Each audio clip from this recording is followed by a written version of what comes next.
alaikum, assalamu alaikum da fatan kowa ya shigo mitin ɗin na lafiya da fatan kowa yana cikin farin ciki. Zan muku wani magana idan har ka samu damar shiga cikin wannan mitin ɗin ina taya ka murna saboda Allah ya baka daman fahimta saboda ka ga opportunity, ka ga daman da waɗansu ba su gani ba. Ka ga wani dama Allah ya baka fahimta shi yasa kake cikin wannan meeting yau. Wannan meeting shine farkon meeting ɗinka shine Quick Starter Guide QSG training. Shi yasa aka ce farkon shigowar bita ba komai mutum yake fahimta a zama ɗaya ba, shi yasa aka ce ka shigo training. Farko da kuka zo an nuna muku hanyoyi biyu kawai na samu, amma wannan training ɗin za a ƙara buɗe maka ido, a buɗe muku ido ku ƙara fahimci yanda tsarin yake, saboda haka zan ba ku shawara ku nemi biro da littafi ku yi jotin saboda me kai ma ka samu ka ƙara fahimta ko ba a nan ka san cewa ka rubuta wani abu da ko gobe ne idan mutum ya maka tambaya ko baka san ansan ba saboda ka samu ka shiga wannan training ɗin yau za ka samu ka rubuta, idan har ka rubuta za ka karanta ka iya ba wa wani wannan amsan. Saboda haka zan ba ku wani shawara, ku tabbata cewa kun zo da haɗin kai, ka buɗe zuciyanka ka zauna a training ɗin nan saboda me training ɗin nan zai samu ya buɗe maka ido. Bambancin wanda ya zo training da wanda bai zo training bambanci ɗaya ne. Za ka ga mutum zai fara kasuwancin tumatir. Ka ce za ka fara kasuwancin tumatir, me ka yi? Kawai ka je ka siyo tumatirin an baka, baka san yanda za ka yi har ka kasa tumatir ɗin nan ba, baka san yanda za ka yi ka kasa ba, yanda za ka yi packaging ɗinsa ka siyar ka samu riban ka ba. Amma me bambancin? Ka fara tsari, ba fara tsarin shine shi ba. Kowa ma zai ce to shi ya fara kasuwanci da miliyan 1, miliyan 3, sai ka ga yau da gobe ya fara samun matsala. Me matsalan da ya samu? Bai san yanda zai yi ba, bai san activity ɗin da zai yi ba, bai san hanyar da ya kamata ya wuce ba ya samu ƙaruwa a cikin tsarin nan ba, saboda me bai samu ya shigo training ba biya kuɗin shine shi ba. Kowa ma zai iya ɗaukan kuɗin shi ya biya, amma me bambancin? Bambancin shine ka shigo training, samun nasara da faɗuwa a cikin wannan business ɗin shine ka shigo training, ka fahimci yanda training yake. Saboda haka ka buɗe zuciyanka ka samu guri ka natsu ka saurari training ɗin nan da kyau. Yanda nace sunana Mercy, ni ce zan yi wannan training ɗin yau. Yanzu zan yi sharing ɗin screen na gaya muku wannan training ɗin shine Quick Starter Guide QSG. Yanzu za mu fara Quick Start Guide training ɗinka. Kafin ci gaba zan gaya muku ina taya ka murna. Na ji daɗin wannan shawarar da ka ɗauka da ka fara. Da fatan kowa zai samu ƙaruwa, kai ma ka samu yancin kuɗi, ba wai saboda kanka kawai ba, amma kai da iyalinka, kai ma ka kai matsayin wanda zai iya samu ka ciyar da iyalinka ba tare da tunani ta ya zan yi in samu, ta ya zan ciyar da iyalina, me za su sa, me za su ciyar, saboda me ka dogara da hanyar samu ɗaya. Kuma me muke yi? Muna da global system da zai yi da duk matsalan da mutane yake samu da a ce matsalan kuɗi, idan har ka yi amfani da system ɗin nan da aka nuna maka, idan har ka buɗe zuciyanka ka yi amfani da system ɗin yadda ya kamata, insha Allah kowa zai samu nasara a ciki. Kuma aka ce idan kana da kuɗi a hannu, kuɗi cash at hand. Me cash at hand? Cash at hand shine a ce kana da kuɗi a hannu.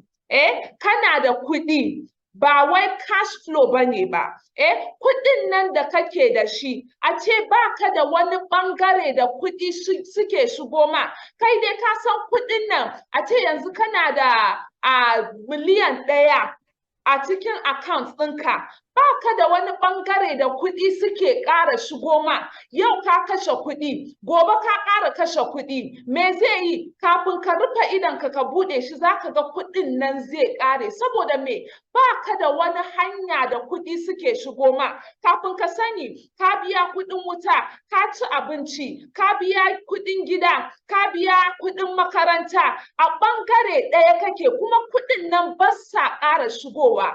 Baka da wani ɓangare da kuɗi suke shigo ma, kafin ka sani kuɗin nan ya ƙare. Shi yasa aka ce kana da cash at hand, ba cash flow bane ba. Wannan tsarin, me wannan tsarin zai maka? Wannan tsarin yana da mutane da za a riƙe ka hannu da hannu, ba wai za a jawo ka a barka haka ba. Za a baka training, za a baka mentorship, a tabbata cewa kai ma za ka gane hanyar leverage. Za ka kai matsayin da ba wai sai ka fita, ba wai sai ka yi aikin ƙarfi kai kaɗai kafin ka samu ba. Za ka kai matsayin da ko kana nan ko baka nan, tun da ka riga ka gina business ɗinka, za ka kai matsayin da kai ma za ka gane hanyar leveraging. Me ma'anar wannan training ɗin? Za ka ga me yasa aka ce muna a La Buena Vida, me yasa muke La Buena Vida, kuma me yasa muke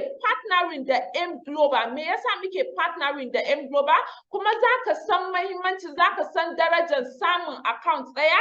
Idan kana nan ka fara da shafi 1, shafi 3, shafi 7, shafi 15 da shafi 30, za ka san darajar account ɗinka, kuma kai ma za ka koyi yadda za ka iya sadar da mutane da system ɗinmu. To me yasa muke La Buena Vida? Me yasa aka ce mu masu sadarwa ne? Me yasa aka ce mu connectors ne? A nan La Buena Vida system ɗin, za ka ga mutane, za ka ga maza da mata waɗanda suke da yunwan nasaranka.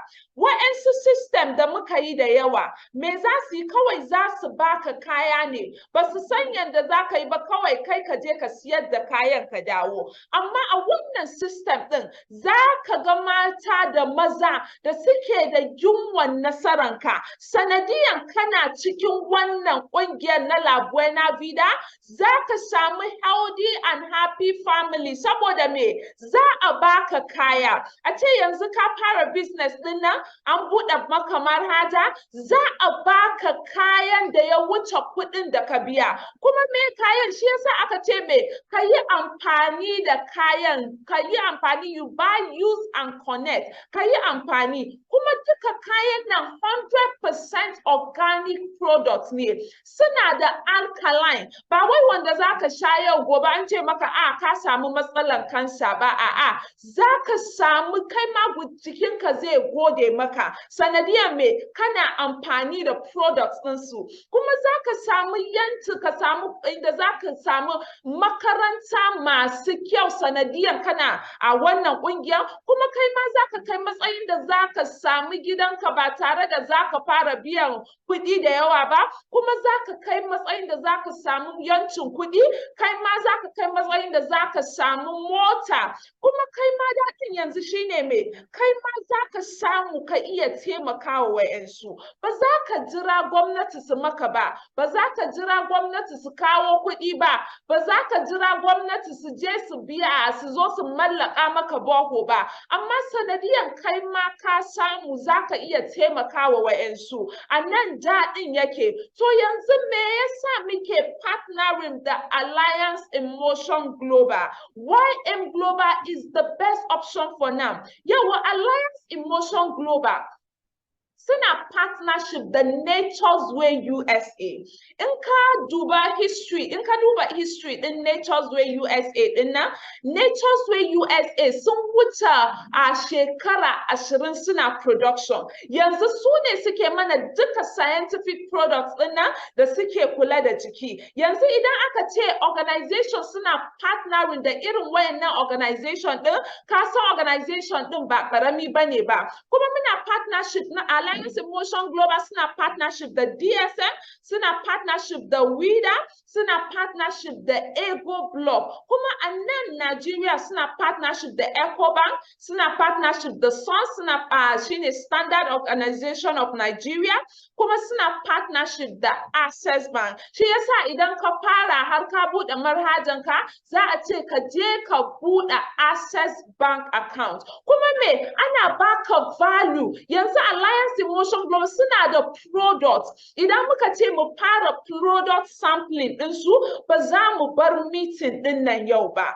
Alliance in Motion Global suna da products 100% organic products da idan har ka yi amfani da su yanda ya kamata, jikinka ma zai gode maka. Suna da products kamar su toothpaste, natural toothpaste, suna da supplements kamar Coledos, suna da supplements kamar C24/7, suna da Living Alkaline Coffee, suna da My Choco chocolate drink, suna da products kamar su sabulu, suna da products kuma kamar su masculine and feminine. AIM World's newest breakthrough product is a new category of its own.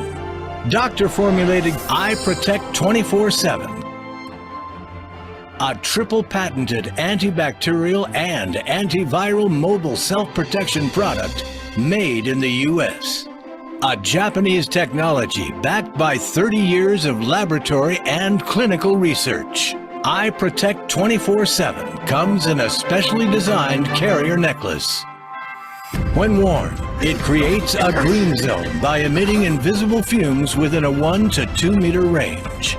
Bacteria and viruses quickly disintegrate when they come into contact with the fumes. This protection lasts 30 days. Eye Protect 24/7. Be protected. Stay protected. Every time, everywhere. Wannan product ɗin shine Eye Protect. Wani ya ce, wannan abin ai kaman tsarka yake, abin ado ne kuma magani ne. Lokacin COVID-19, mutane suna ta yawan sa nose mask, amma daɗin wannan product ɗin shine mai, antimicroorganism ne. Kana sawa duk inda cuta yake, kana sawa ka rufe mutane, kuma yana ba da stamina. A ce yanzu kana jin jiri ka shiga rana, sanadiyan kana sa wannan Eye Protect din zai baka stamina. Amma bayan kwana 30 yake expire, yana expire zaka yi zaka ƙara zaka canza Eye Protect din. Wani farin abu da yake cikin Eye Protect din shine nan. Da yana zuwa da pack, amma yanzu bayanan ga celebrities, mutane kamar su Jim Iyke, mutane kamar matar Goodluck Ebele Jonathan gata da products din, kuma ga mutane masu fina-finan Nollywood kamar Jim Iyke, shi ma ya sa products din. To na biyun shine me yasa muke partnering da Alliance in Motion Global. Me yasa ba mu je wa'ansu kamfani ba? Me yasa ba mu je wa'ansu kamfani kamar su BF Soma, kamar su Edma? Me yasa ba mu je su ba? Me yasa muka ce da Alliance in Motion Global muka partnering? Yanzu Alliance in Motion Global su ne the only MLM company that pays daily. MLM mana MLM shine mai multi-level marketing. The only multi-level marketing companies that pays daily. Yanzu kana shiga wa'ansu kungiya, wa'ansu organization, network marketing company, me za su ce ma? Za su ce maka duk wata, duk sati biyu zaka samu a biya ka. Amma daɗin wannan shine mai kuɗin sanadiyan kana da kuɗi a cikin manhajanka. Kullum za ka iya cire kuɗinka. Daɗin kenan shi yasa muke partnership da Alliance in Motion Global.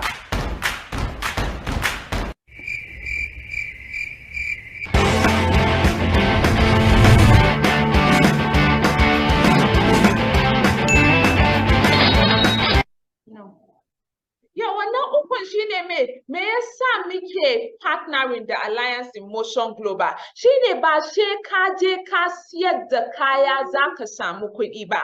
Idan har she mutum ya siyar da kaya zai samu kuɗi, mutum kamar ni ba zan iya wannan business din ba. Amma daɗin shine me ba she ka siyar da kaya ba, shi yasa aka ce one time purchase ne, ka siya ka yi amfani da product din, she ka yi me ka sadar da mutane. Wa'yansu kamfanin kana shiga me za su gaya maka, za su baka kaya ka je ka siyar da kaya, in baka siyar da kaya ba riban ka ba zai shigo ba. Na hudun kuma shine me 3 compensation plan in 1. 3 compensation plan in 1. Na ɗayan, it guarantees fast income, shine binary compensation plan ɗin. Farkon shigowar da kuka yi me aka nuna muku direct referral bonus da matching bonus. Wannan kasancewa idan a take ana ma registration ɗin mutum, ka samu ka sadar da mutum, an yi registration ɗin a take immediately za ka samu matching bonus ɗinka, kuma za ka samu me direct referral bonus. Wannan ne fast income ɗin. Na biyun kuma shine me unilevel compensation plan. Me unilevel wanda it guarantees long-term residual income. Long-term residual income. Akwai abin da muke kiran leadership rank. Leadership rank shine kana shigowa, akwai abin da muke kiran kuma monthly maintenance. Monthly maintenance. Wani training za mu ƙara buɗe muku wannan ku san yanda yake. Monthly maintenance ɗin nan, idan har kana yin maintenance ɗinka duk wata, za ka kai matsayin da za ka shiga silver executive, ka shiga gold executive, ka shiga global ambassador, ka shiga ruby global ambassador. Yanzu kana shigan silver executive. A duk wata on the 14th duk wata, abinda muke kira monthly alawi kenan. Wannan ka san cewa ko ka sadar da mutum ko baka sadar da mutum ba, za ka samu kuɗi saboda me kana monthly maintenance ɗinka kuma ka shiga silver executive. A duk wata ko ka samu ka sadar da mutum ko baka sadar da mutum ba, ka san cewa duk on the 14th za ka samu wani abu a cikin manhajanka. Kuma na uku muna da step. Wannan it guarantees increment in income. Me ma'anar wannan? Abin da silver executive zai samu daban ne da abin da gold executive zai samu, kuma daban ne da abin da global ambassador zai samu. Yanzu idan har ka kai matsayin silver executive, za ka samu 10% a duk abin da aka yi a ƙarƙashinka a duk wata. Yanzu a ce mutanen da suke ƙarƙashinka da suke organization ɗinka sun yi cefane, sun siyar da kaya, sun yi abu, sun yi ba wai siyar da kaya ba, a ce sun yi cefane sosai, sun sadar da mutane, a ce duk abin da aka yi a ƙarƙashinka a wannan watan ya kai miliyan 3. Yanzu idan har kai silver executive ne, za ka samu 10% duk wata abin da aka yi a ƙarƙashinka, kuma idan kai gold executive ne za ka samu 20%, idan kai global ambassador ne za ka yi me za ka samu 30%. Ba organization, ba multi-level marketing company, ba network marketing company da suke da compensation plan kamar irin wannan. M Global su ne me, idan ka duba a shekara 3 straight su ne top 1 top one list a duka multi-level marketing company. Kuma the only multi-level marketing companies to break 2 Guinness World Record a rana bi kawai. Zaka iya duba, Google is your friend. Shi yasa muke partnership da Alliance in Motion Global. Kuma Sune, the only multi-level marketing company that is vertically integrated. Saboda me, anan zaka ga M franchise opportunity, zaka ga M real estate, zaka ga M hotel, zaka ga M multi-level marketing DS entrepreneurship university. Shi yasa zaka ga M real estate. Shi yasa muke partnership da Ego Block. Shi yasa muke partnership da Ego Block. Yanzu idan har kana nan Ego Block din nan zaka ga sun yi wani gini lokacin COVID-19, an yi wani gini a China, an ɗauki sati biyu kawai an gina wannan asibitin. Me ya faru? Ego Block su ne suke ginin nan, kuma muna partnership da Ego Block. Suna da ɓangaren real estate ɗinsu. Idan har kai ma za ka kai matsayin real estate developer, kuma suna da M Hotel. Shi yasa idan muka samu daman zuwa tafiye-tafiye, kai ma za ka samu discount saboda mai suna da M Hotel, kuma za ka samu daman ka je M entrepreneurship university ɗinsu saboda su ma suna da ɓangaren suna da ɓangaren makaranta, kuma suna da daman tafiye, suna da travel division ɗinsu, suna da travel division ɗinsu da za ka samu daman tafiye-tafiye all expense paid trip ba tare da ka biya kwandala ba. Idan har ka yi qualifying za ka kai matsayin mutane da za su kasance su je daman tafiye a duk ƙasan da kake so all expense paid trip. Wannan on the 13th of May 2019 ne.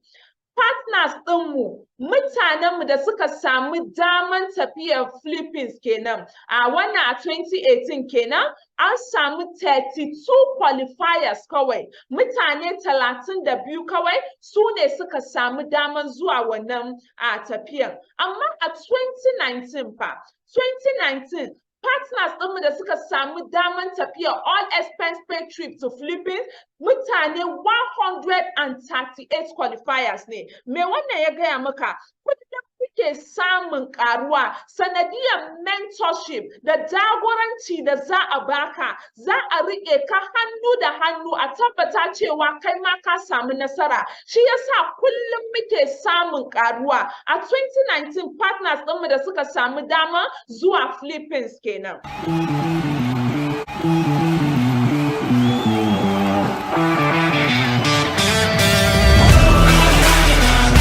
We are AIM Global, and we have the power.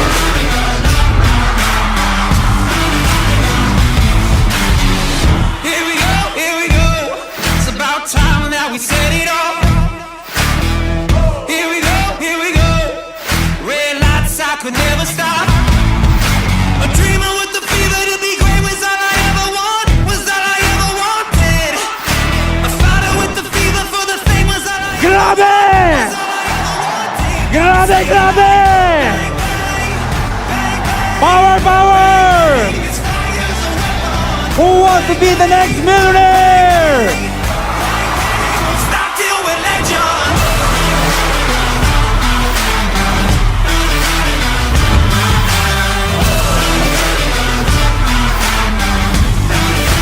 Stop till we're legend. Here we go. If you believe in our system, I'm telling you, the rest is going to be history. Habang nandito ang AIM Global, meron tayong pag-asa para makaahon sa buhay. Was all I ever want, was all I ever wanted.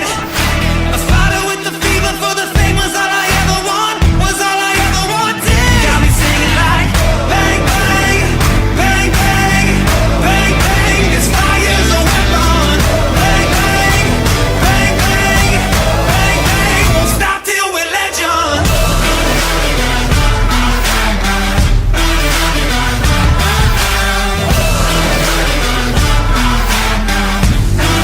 Won't stop till we're legend. Engla changed my life. Engla pays me every day, and Engla made my dream come true. Do we have the visionaries in the house? We have different challenges, we have different situations, but for sure, we have the same destination. My name's forever known. Blood, sweat, I'll break my bones till all my scars bleed golden. My name's forever known. Bang, bang, bang, bang. I want to really thank all my partners all over Africa, the Nigerians, the Kenyans, the Tanzanians, the Ghanaians, the Senegalese, everyone in Africa. This award is ours.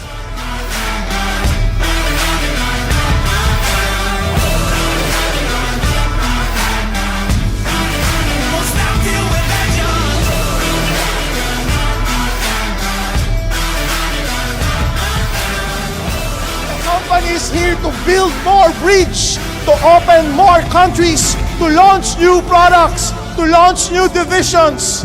And power will come after power. I tell you, from this day on, more and more success will come to us, because together, more and more powerful we will become, not only in Asia, not only in Africa, but around the world. I ask you, do you believe right now?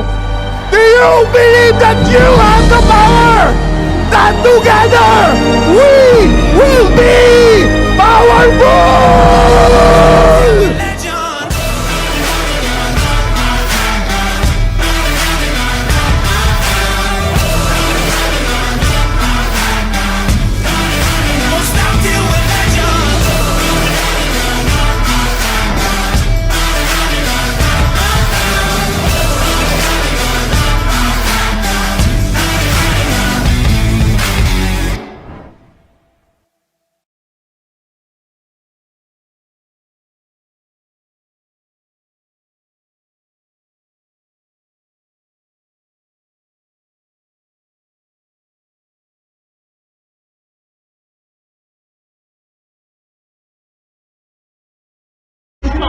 Special recognition and Nigeria kawai aka yi saboda kokarin da suke yi da aruwan da ake samu a nan Nigeria a litin arena wanda ba Nigeria ba ne ba a can litin aka yi recognize partners in Nigeria kawai wannan 'yan Nigeria aka yi recognize special recognition ga president in global government gabatar da matarsa wannan special recognition for Nigerian partners.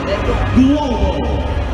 Here are our international champions with the flag of their countries flying high and proud in our parade of nations. Let us cheer for the AIM Global champions of Nigeria.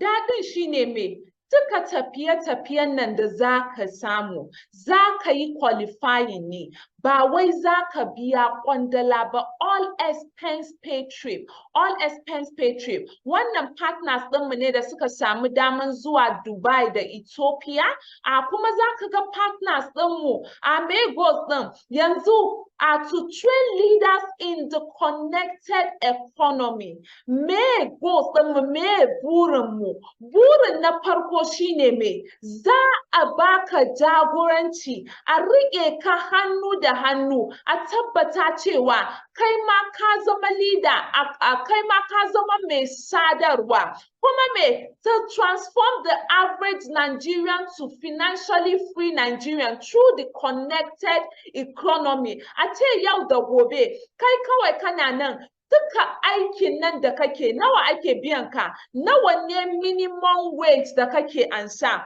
zaka ansa salary yau da gobe kafin ka sani ba zai kai ma sati ɗaya ba salary din nan ya ƙare amma me zamanin sadarwa sanadiyar muna zamanin sadarwa kuma kai ma ka zama partner a cikin organization din nan za a baka mentorship da kai ma za ka samu ka iya me ka iya koya wa wa'ansu, kai ma ka samu nasara ka iya koya wa wa'ansu. Kuma to teach and mentor Nigerians on the principle of wealth creation.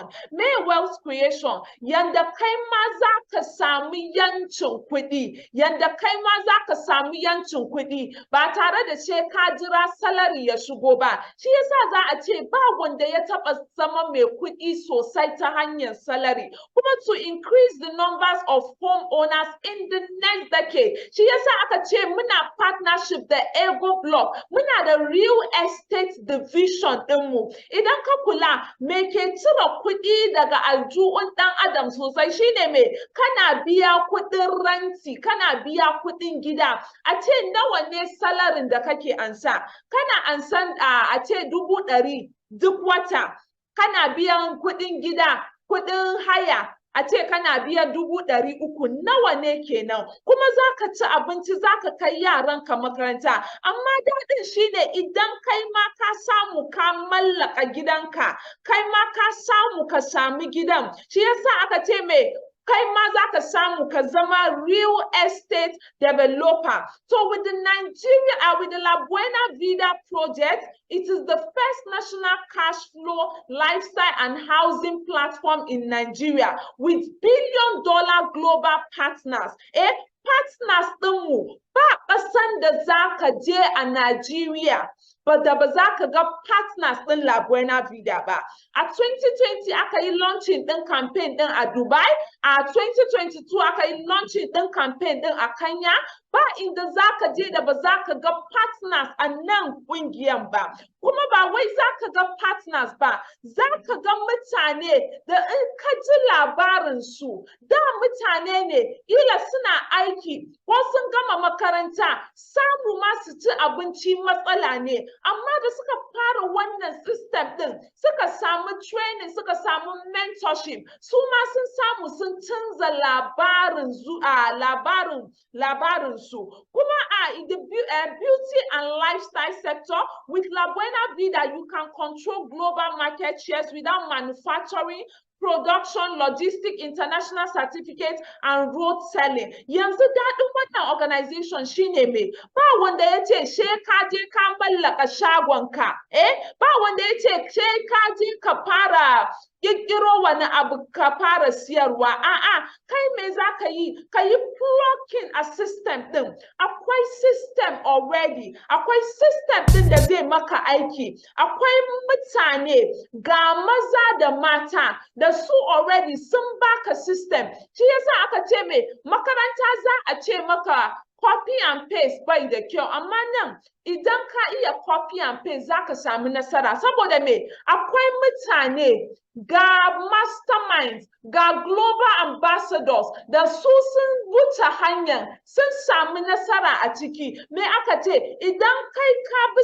system ɗin yanda ya kamata, ka bi training ɗin yanda ya kamata, submit to mentorship wanda ya yi ya samu nasara, idan ya ce ka bi ga hanyar da na bi kai ma ka bi ka samu nasara. Shine mentorship da training. Wannan Mr. Richard ne ya zo all the way from Philippines, ya zo Nigeria saboda me karuwan da La Buena Vida project suka samu a lokaci kaɗan. An fara system ɗin an fara da La Buena Vida project, an fara a 2016, wannan a 2019 ne. Within a short time, mamaki ya basu me wa'annan mutanen suke yi, ta ya suke yin system ɗinsu, me suke yi da suke samun irin karuwan nan da nasarar nan a cikin lokaci kaɗan. Bari mu zo mu gani. Shi yasa mutumin nan ya zo, Mr. Richard ya zo all the way from Philippines, ya zo ya ga abin da muke yi. Wannan head office ɗinmu ne, the project head office ne a can Abuja, Bahamas Plaza. Ga shi da president ɗinmu da mastermind da global ambassadors, shi da kanshi ya tako. Bari mu ga video ɗin mu ga shi da kanshi mu saurara sai mu ji abin da ya fito daga baki. professionalize the industry. Wannan office ɗin president ɗin La Buena Vida ne, Ambassador Michael Okoli, mamaki ya bashi. Ya ce within the shortest time, this is the Changing how fastest people I've think. ever You seen. just say that 2016, right? And this is what you've done for 3 years. Yeah. Can you imagine what you could do for the next 10 years? Wow. Can you imagine if you can? I mean, you really professionalize the industry. I mean, you change people's perception about the business, and people will look at our business, especially in global, a lot different now. A lot different way now. Ya ce me, you professionalize the industry. Saboda me, ba wai za a jawo ka a barka ba. Za su baka horo, za su baka mentorship, za a baka training, a tabbata cewa kai ma ka samu nasara a cikin system din nan. Ba wai za a jawo ka ba saboda me, an san karuwanka karuwansu ne, karuwanka karuwanmu ne. Shi yasa za a jawo ka kusa, a buɗe maka system. Nasaranka ba za su huta ba sai ka samu nasara. Shi yasa aka ce a cikin system din nan, wanda yake samun nasara mai smart and forward thinking people waɗanda suke hangen nesa da yunwan nasara, su ne suke samun nasara a cikin wannan. Me ma'anar La Buena Vida? Ma'anar La Buena Vida shine mai kyakkyawan rayuwa, the good life. Shi yasa aka ce idan har ka zo za ka samu ɓangaren ka samu kyakkyawan rayuwa, lifestyle za ka samu discounts a shows, a hotels and spas. Idan kai ba partner bane ba, a ce yanzu za ka je Dubai, za ka je hutu, maimakon ka fara biyan a miliyan ɗaya hotel bookings da shows da komai da komai, idan har kai partner ne za ka samu discounts a ciki, za ka samu discount a ciki saboda me suna da ɓangaren M-Fracture, suna da ɓangaren M hotels, kuma za ka kai matsayin da kai ma za ka samu daman tafiye-tafiye, all expense paid trip. Muna da destination a Mauritius, muna da destinations a Seychelles, a Las Vegas. Wannan partners ɗinmu ne da suka samu daman zuwa Mauritius, wannan Tamasa Resort ne. Tamasa Resort a nan Mauritius, ina son labarin wannan mutumin, sunan shi Mr. Vincent. Wannan mutumin kafin ya ga wannan tsarin ya rasa aikinsa, bayya yin komai, amma da ya ga wannan tsarin bai ce ban da kuɗi ba, ya ɗauki sha'awa. Matarsa ita ce komai da komai, ita ce take ciyar da shi, ita ce take aiki. Amma me kamar suna da joint account lokacin da ya gani bai da kuɗi, amma ya ɗauki kuɗin matarsa ya biya, ya fara tsarin. Da ya je gida, musan mata ai, ta fara surutu, wannan abin baka san kanshi ba, baka san yadda yake ba, ka ɗauki kuɗi ka je ka biya. Ya ce mata, ya ce wannan kuɗin da na sata, insha Allah shi ne ƙarshen kuɗin da zan taɓa sata. Amma daɗin labarin yau shine me, wannan mutumin ya zama global ambassador, yana da office ɗinsa a can project headquarter ɗin a Abuja, yana da team members, da shi da matar su suke zuwa duka tafiye-tafiyen da suke zuwa yanzu. Wannan partners ɗinmu ne, muna da destination a Dubai, muna da destination a Manila, muna da destination a Seychelles, muna da destination a Singapore, muna da destination a Las Vegas. Muka ce idan har ka zama partner, za ka kai matsayin da za ka samu motan ka siya roba, siya roba ba tokumbo ba. Aikin da kake yi za ka kai shekara nawa, ko an ce za a baka official car, bai wuce a baka Toyota Honda ba, amma nan za a baka duka mota, latest mota da za ka samu kai ma. Saboda me, muna partnership da Innocent Motors, kuma za ka kai matsayin da za ka sami gidanka kai ma.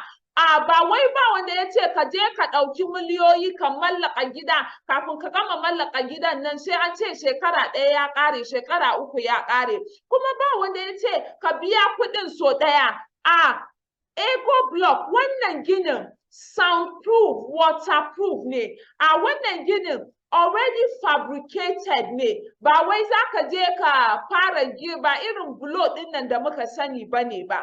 Idan kana nan kana magana ko ka sa sound system a gidan da aka yi da Ego block, mutum da yake waje ba zai ji ba saboda me fireproof, soundproof, kuma daɗin shine me highest kwana 14 an gama maka gini. An gama maka gini, kuma yau ka ce ka gaji da inda kake zama, so kake ka koma wani gari, za a iya kwashe bulo din nan a je ko ina da kake so a maka wannan ginin. Bari mu ga yanda a real estate din yake. Ga shi wannan gini da aka yi ne da Ego block, wannan ginin an yi ne a kwana nawa, a 14 days aka yi wannan ginin.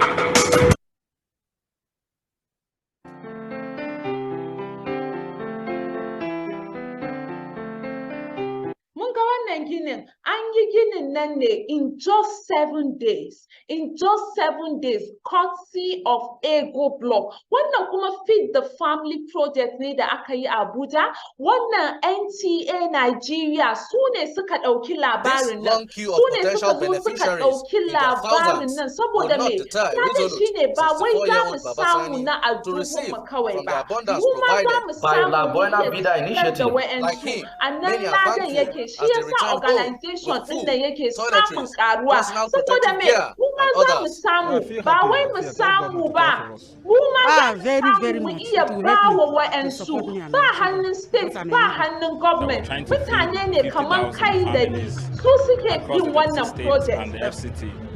And we believe that life is not just about what you can get.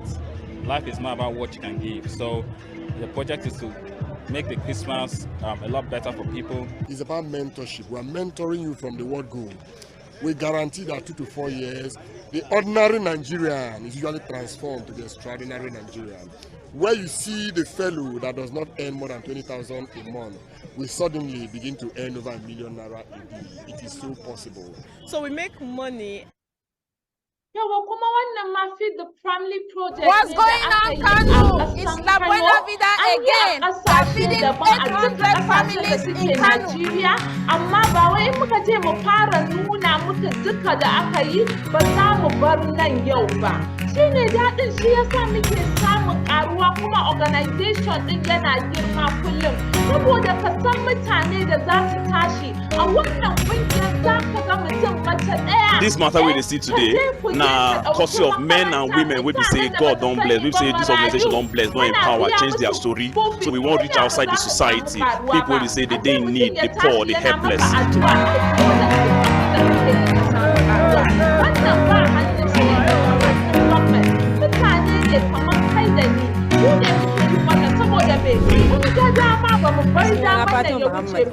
Ina godiya da wannan kamfani suka ba mu wannan kyauta. Ina gida aka kirawo ni aka ba. Na gode Allah ya saka da. Iya yin wannan project din. Kuma wannan We Care project ne da aka yi a Abuja. Aka yi a wani asibiti a can a Sokoro a Abuja. Mutane da ba su da kuɗi suna asibiti. Wani an gama mai aiki amma ya samu ya fita daga asibiti ya zama matsala saboda mai rashin kuɗi. Wannan mutanen mu ne da suka je asibiti yawa mutane asibiti. Kaga addu'an da mutane za su baka saboda mai ka iya taimako ka iya bayarwa ina kungiyar nan ba zai samu karuwa ba. Daɗin shine me saboda mun zo training mun san yanda system din yake mun san dama mun ga dama ba mu bar daman nan ya wuce mu ba.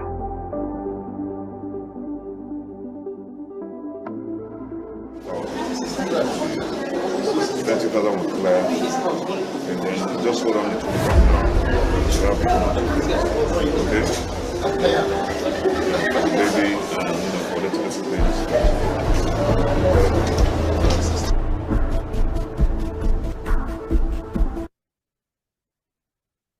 Yawa, yanzu shine me darajan business ɗinka? What is the value of your business? Shi yasa Miles Moron ya ce wani abu. Miles Moron ya ce, when the value of a thing is not known, abuse is what? Abuse is inevitable. Baka san darajan business ɗinka ba.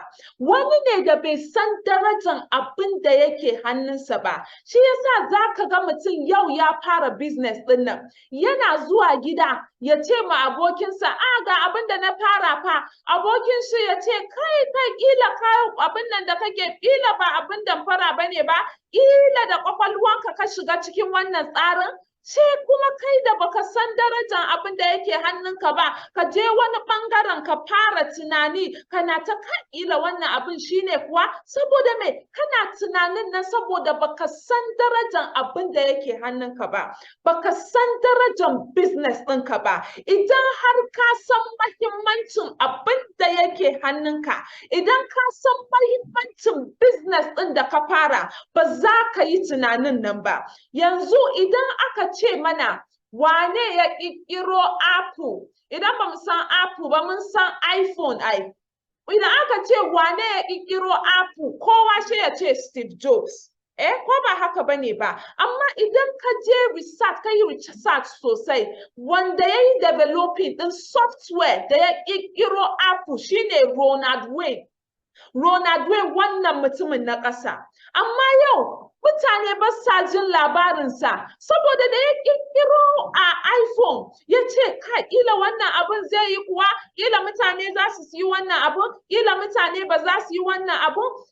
Shi yasa ya yi mai, ya siyar wa Steve Jobs da wannan mutumin. Ya siyar musu, bai san darajar abin da yake hannunsa ba. Amma bari mu ga net worth ɗin Steve Jobs da ya siyar musu, su da suke da hangen nesa, da suke da fahimta, suka ce mai za su rubuta agreement da shi, ba zai taɓa fitowa ya ce shi ne, ko zai yi claiming ya ce shi ne ya ƙirƙiro Apple ba. Amma yau mu ga net worth ɗin Steve Jobs. Net worth ɗin Steve Jobs $250 billion. Wannan old slide ne ya wuce haka yanzu. Ga net worth ɗin wannan $184 billion. Amma wannan he is broke. Bai da komai. Ba wanda ya ma san da shi, saboda me bai san mahimmancin abun da yake hannunsa ba, because he sold his shares in Apple for just $800.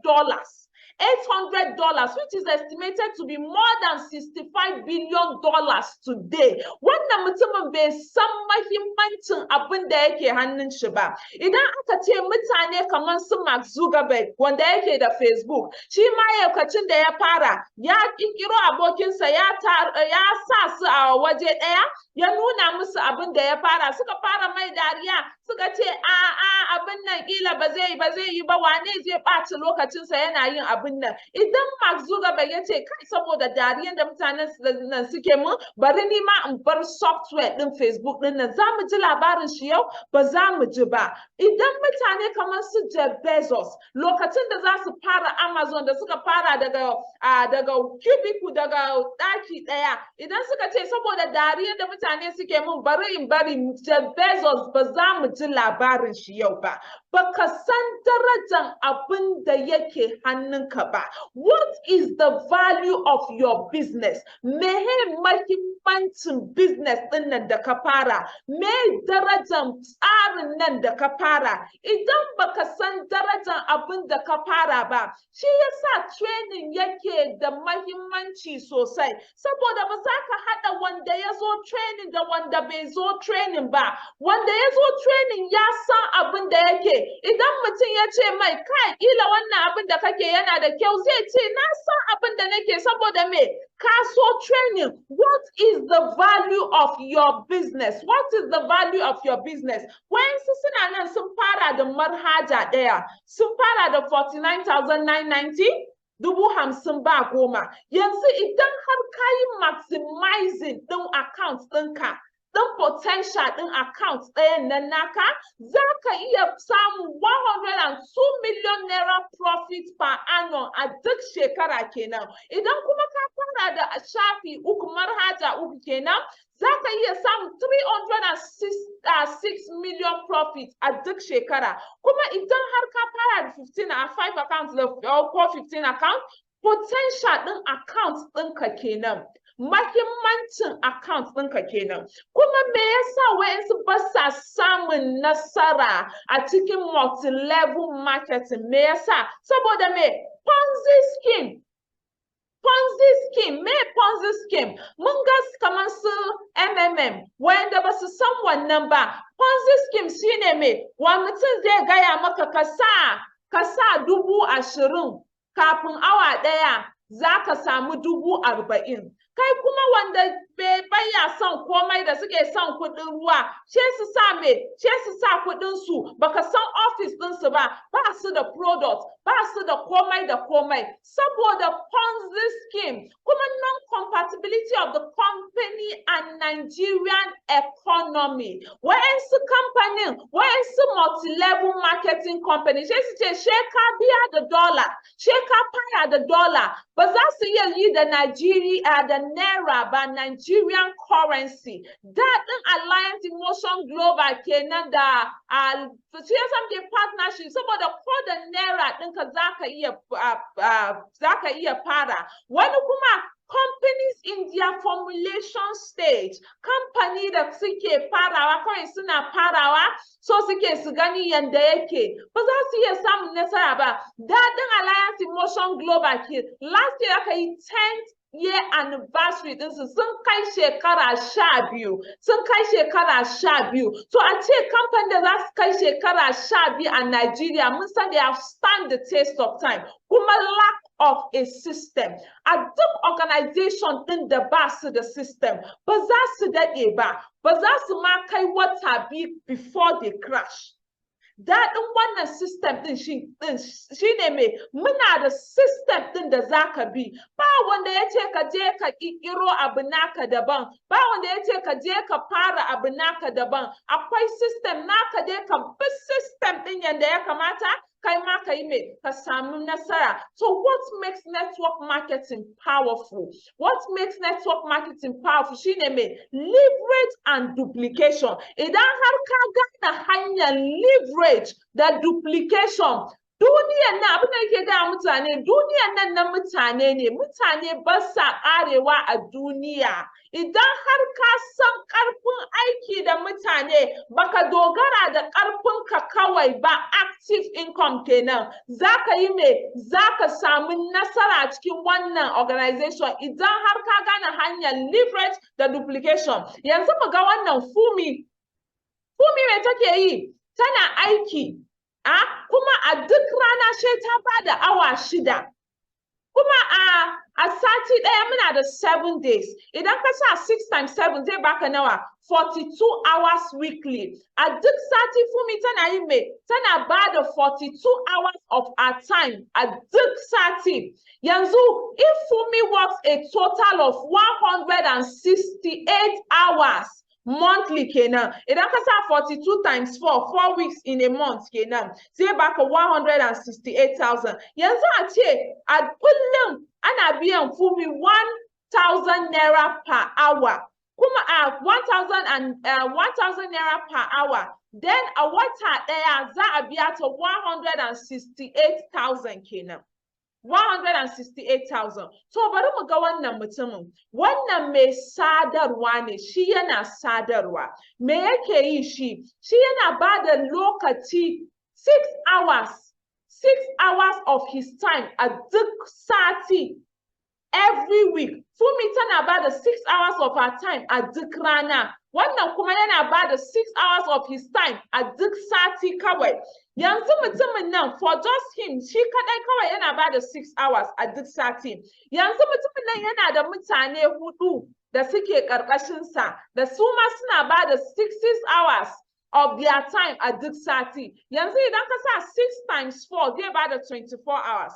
mutane hudun nan su ma suna da mutane hudu a ƙarƙashin su da su ma a duk sati suna bada awa na suna bada 6 hours of their time zai kasance 96 hours kenan su ma mutane hudun nan su ma suna da 4 mutane hudu da suke ƙarƙashin su da suke bada nawa 4 hours of their time yanzu ya zama mai 384 hours yanzu idan muka sa 6 hours of shi na farko 6 hours plus 24 plus 96 plus 384 zai bada nawa total a duk sati za mu samu 510 hours a duk sati yanzu mutumin nan shi kawai a sati idan muka sa 6 times 7 zai bada 24 hours. No, 6 times 4 zai bada 24 hours. A duk wata shi yana bada nawa 24 hours of his time na lokacinsa duk wata kawai. Duk wata kawai. Yanzu a ce shi kawai yana bada 24 hours, but yana yin me? Yana leveraging 2040 hours of his team. Duk mutanen da suke ƙarƙashinsa kenan. Yana samu saboda me duka mutanen nan suna ƙarƙashinsa yanzu a ce shi ana biyan shi 200 naira 200 kawai Fumi ana biyan ta 1000 naira per hour shi yana biyan shi 200 naira per hour yanzu idan ka sa 200 times 2040 zai baku 408,000 yanzu Fumi a wata tana samun 68,000 monthly shi da yake mai sadarwa yana samun 408,000 monthly saboda me ya gane hanyar leveraging. Does it work? Wannan abin yana aiki? Yana aiki idan har kai me ka bi system din yadda ya kamata. Wannan credit alert din partners din ne da suka samu idan muka ce mu fara sa credit alert a nan ba za mu gama wannan. Sunana Binta Tahir. Bari mu ji labarin Malama Binta Tahir. Malama ta gwamnati ce amma da ta wannan tsarin ita ma a matsayina na ya mace kuma wacce mijinta ya rasu responsibility sun yi yawa. Kula da iyalina ya karu responsibility sun karu sai kwatsam na samu kaina a Labo na Vida inda na samu freedom kala uku. Na samu yanci na lokaci, na samu yanci na kuɗi da kuma yanci na lafiya. Wanda na samu na taimaka ma iyalaina da 'yan uwana da gaba ɗaya al'umma a Sehul. Ni a matsayina na ɗalibi kuma ɗan kasuwa bayan na fita daga tsari na karatun boko duba da cewa ba zai bani irin abin da nake da buri ba. Na yi sana'o'i kala da dama, na yi ɗinki, na siyar da waya da kwamfuta da sauran abubuwa amma ban samu biyan bukata ba. Alhamdulillah bayan na tsinci kaina a Labo na Vida na samu rufin asiri, na mallaka wa kaina abin hawa, na yi tafiye-tafiye ƙasashe da dama da sauransu. Ba ma wannan ba na taimaki wasu mutane su ma su samu abin da za su dogara da kansu. Ina matuƙar alfahari da achievement ɗin da na samu a wannan organization. Na shiga wannan kungiya June 2019 a lokacin ina aikin banki kimanin shekaru 16. Na shiga ne domin ina son in faɗaɗa hanyoyin samu na kuma na samu nasarori da yawa. A yanzu ba ni kaɗai ba na koyar da mutane da yawa wanda sun inganta rayuwarsu suna samun duk abin da ya dace a rayuwarsu. Ina kira a gare ka ka shigo wannan kungiya domin kai ma ka inganta rayuwarka domin tana da alfanu za ka kuma taimaka mutane bayan ka taimaka wa. Sunana Yusuf Suleiman kuma ni leader ne a cikin wannan tsari na Labo na Vida. Kafin shigo tsarin Labo na Vida rayuwa ta zama mai dan wahala a tare da ni saboda na yi sana'o'i kala-kala amma abubuwa ba su tafi yadda ya kamata ba. Amma shigowa ta Labo na Vida ya bani damar tafiyar da al'amuran rayuwa ta yadda ya kamata domin bangaren iyali na samu damar tafiyar da al'amuran su yadda ya kamata ta bangaren makarantar su da asibitin su da duk biyan bukatun su na rayuwa. Saboda haka a halin yanzu ni ba abin da zan iya faɗa sai dai in ce alhamdulillah ga Labo na Vida. Sunana Dr. Usaini Musa Abdullahi jami'i a Federal College of Education Kano. Na shafe sama da shekara 30 ina aiki a Federal College of Education amma ban samu canjin rayuwa ba. Amma ga wata da Labo na Vida na samu canjin rayuwa har na yi wasu abubuwa wanda ban taɓa yi ba. Labo na Vida takalmin kaza, Labo na Vida mutukan raba. Yi salamu. Yau wannan mutane ne da suka yi amfani da system ɗin. Mutane ne kaman kai da ni. Idan har za su yi amfani da system ɗin yadda ya kamata su samu nasara, kai ma idan har ka samu mentorship, ka buɗe zuciyanka ka samu mentorship, kai ma za ka samu ƙaruwa wannan system ɗin. Ɗan magwari? Bosho daga ina kake haka? Wadda ɗan magwari. Ka gani nan? Daga airport nake. zuwa na iyakar 46. Wannan dawo da na yi shine ta 47. Kullum ce wani ake za mu tashi gobe, za mu tashi jibi, za mu tashi gata. Anya ban yi kawai in damfara muku wa? Ba ka da bawon damfara. Kai ka damfara kanka. Kamar ya? In ban da haka ka zo ka nemi shawara ba. Yaushe wa ke yawan na kuɗin ka yanzu? Ba kuɗi sun taɓa ba gefen zarobi. To bari ka ji, ka shirya ka zo mu je na kai ka wani ka ta fara ofis ɗinsu. Nan da cibiya na labo na bida. Idan muka je gudun za su ɗora ka akan hanya. Wanda za ka iya zuwa har maka nan ko ma me na biyan bukatar an yi an gama. Ina ɗan magori. Kana son ka ce wannan kamfani na Laduna Bida idan na je shi zai sa a tafarkin kyakkyawar rayuwa, abun duniya, samun kuɗi, tafiye-tafiye, da abun da nake so a rayuwa wannan kamfani na Laduna Bida su za su fahimtar da ni kuma su sa ni a hanyar da zan samu kyakkyawar rayuwa. Su za su haɗa ka da waɗanda za su kai ko ina. Wallahi ta duk wani abin duniya da kake gani ana da warware da sai za ka same shi. Ye? Ana saki. Ina saki. Zariya. Zo mu je yanzu. Zan kai ka. Labe da kai ne. To. Yi tsarki. A tsarkin da shi zan yanzu shi zan je. Domin shiga tsarinmu abu ne mai sauki, kawai za mu baka gayyata ta musamman ka zo mu tattauna da kai. A yanzu muna cikin wata gasa wadda za ta baka damar zuwa kasashen Larabawa wato haɗaɗɗen daular Laraba ko kuma ƙasa mai tsarki domin yin umara. Mutane ne sun amfana cikin wannan tsarin kamar Malam Yusuf Suleiman. Yawa daɗin shine me kai ma za ka samu daman tafiye-tafiye. Muna 90 days game plan yanzu wannan June ɗin partners ɗinmu za su samu daman zuwa Singapore ba tare da biyan ƙwandala ba saboda me sun yi qualifying. Muna da daman tafiye-tafiye a duk ƙasashen da suke duniyan nan ba tare da sai ka biya ƙwandala ba. Kawai kai ma ka yi amfani da system ɗin ka tabbata cewa ka samu mentorship kuma ka buɗe zuciyanka ka samu mentorship da wannan campaign da muka yi ɗinmu ne wannan ba senators ba ne ba suka shi motocin nan ba. Wannan ɗinmu ne ɗaya ne marhana ɗaya ne da kake da shi kuma suke da shi. Me bambancin saboda mai sun yi amfani da system ɗin sun buɗe zuciyarsu sun samu training. Wannan kafawe ne da suka yi a nan Abuja. Partners ɗinmu mutane da suka samu mutane ne kamar kai da ni. Idan har kai ma ka samu training ka buɗe zuciyanka, insha Allah kai ma za ka kai matsayi da za ka samu irin wannan. We commit this campaign to La Buena Vida. Happy people live the good life. La Buena Vida. Happy people live the good life. Build your own economy and become financially independent. The Emir of Kano, na Kano shi da kansa ya tako ya zo wannan event ɗin da muka yi. And to congratulate you for this very wonderful effort.